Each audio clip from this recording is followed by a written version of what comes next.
Psikologi berasal dari kata psichi yang artinya jiwa dan logos yang artinya ilmu. Secara harfiah, berarti psikologi adalah ilmu jiwa. Dari bahasa Yunani, psikologi adalah ilmu pengetahuan yang menyelidiki atau membahas tingkah laku terbuka dan tertutup pada manusia, baik selaku individu maupun kelompok dalam hubungannya dengan lingkungan. Pendidikan berasal dari kata didik, yang artinya memelihara dan memberi latihan.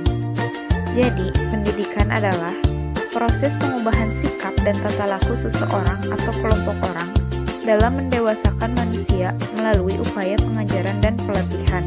Arti penting psikologi pendidikan.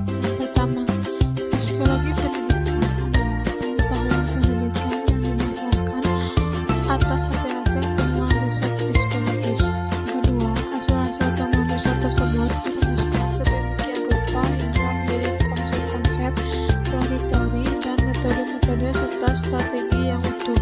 Yang ketiga, konsep, teori, metode, dan strategi tersebut kemudian disistematiskan sedemikian rupa hingga menjadi reform type of discourse. Johann Friedrich Hartwig adalah seorang filosof dan pengarang kenamaan yang lahir di Oldenburg, Jerman pada tanggal 4 Mei 1776. Beliau merupakan bapak psikologi pendidikan yang konon menurut sebagian ahli masih merupakan disiplin sementara psikologi lainnya itu. Aliran pemikiran Herbartisme menurut Freiberg pada tahun 1988 adalah pendahuluan pemikiran psikoanalisis Freud dan berpengaruh besar terhadap pemikiran psikologi eksperimental Wundt. Ia juga dianggap sebagai pencetus gagasan-gagasan pendidikan gaya baru yang pengaruhnya masih terasa hingga saat sekarang. Ruang lingkup psikologi pendidikan. 1. Belajar. Meliputi teori-teori, prinsip-prinsip, dan ciri-ciri khas perilaku belajar siswa, dan sebagainya. 2. Proses belajar, yakni tahapan perbuatan dan peristiwa yang terjadi dalam kegiatan belajar siswa. 3. Situasi belajar, yakni suasana dan keadaan lingkungan, baik bersifat fisik maupun non-fisik yang berhubungan dengan kegiatan belajar siswa. Fungsi psikologi pendidikan. 1. Meningkatkan efektivitas mengajar. 2. Tercapainya kesehatan jasmani, rohani, emosional. 3. Mengusahakan agar belajar lebih bertujuan. 4. Memperbaiki efektivitas mengajar. Definisi perkembangan. Perkembangan merupakan rentetan perubahan jasmani dan rohani manusia menuju ke arah yang lebih maju dan sempurna, atau proses perubahan kualitatif yang mengacu kepada mutu fungsi organ-organ jasmania. Perkembangan psikofisik siswa.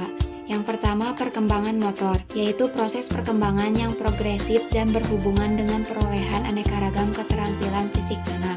Yang kedua, perkembangan kognitif, yaitu perkembangan fungsi intelektual atau proses perkembangan kemampuan kecerdasan otak anak. Yang ketiga, perkembangan sosial dan moral, yaitu proses perkembangan mental yang berhubungan dengan perubahan-perubahan cara anak berkomunikasi dengan orang lain. Arti penting perkembangan kognitif bagi proses belajar.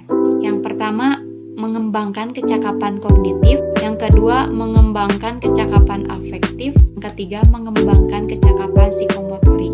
Definisi belajar dan pembelajaran. Belajar merupakan tahapan perubahan perilaku siswa yang relatif positif dan menetap sebagai hasil interaksi dengan lingkungan yang melibatkan proses kognitif. Pembelajaran adalah memberikan suatu informasi berupa pelajaran atau proses perbuatan, cara mengajar atau mengajarkan. 1. Melaksanakan kewajiban keagamaan. 2. Meningkatkan derajat kehidupan. 3. Mempertahankan dan mengembangkan kehidupan. Fase belajar. 1. Motivation. 2. Apprehension. 3. Acquisition. 4. Retention. 5. Recall and retrieval. 6. Generalization. 7. Performance. 8. Feedback.